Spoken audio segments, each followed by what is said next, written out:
My name is Giovanna Valdez. I am an immigration attorney.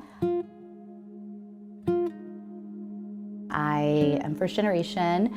My parents are both Mexican, born in Mexico, immigrated here. So I have lived and seen what it's like to be undocumented. That has made me, I guess, more empathetic, more understanding, because I've lived it in my family.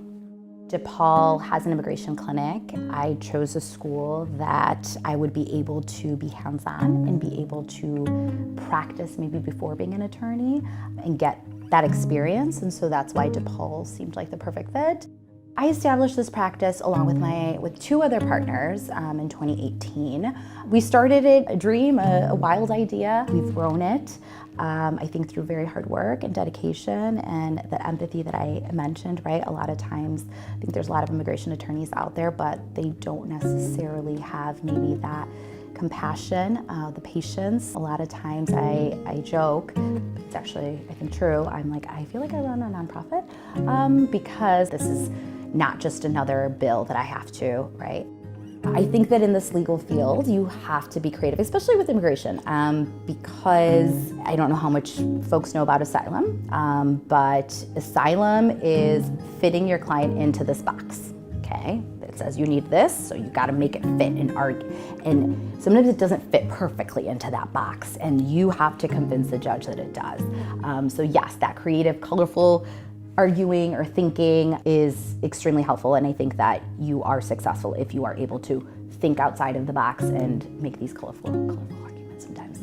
It's often hard to wear so many hats. I have a daughter, she's 3 years old, she's not self-sufficient yet, so I have a daughter, I have a husband, I'm a business owner, I'm an attorney, and finding that balance, right? So I've had to kind of refocus some of my attention, right, and priorities. And so I think that that is really difficult because I also think of my clients, I think of them often as family. A case that stands out is my own family, right?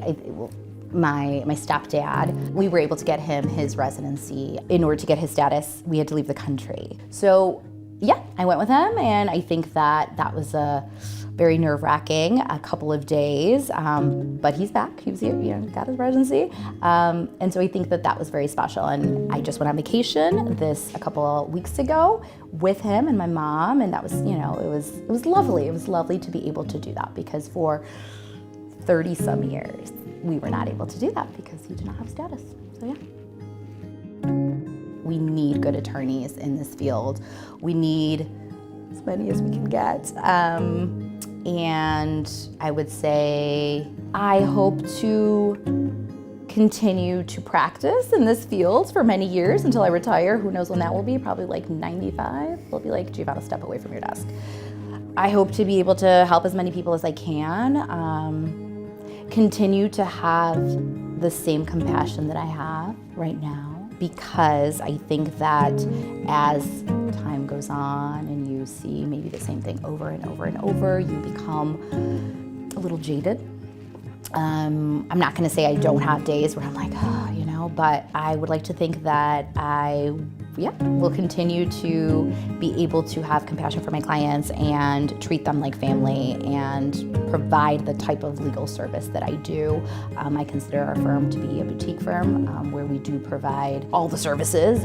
Even though they're coming here for legal help, I feel like we do more than that, and I hope that I could continue doing that.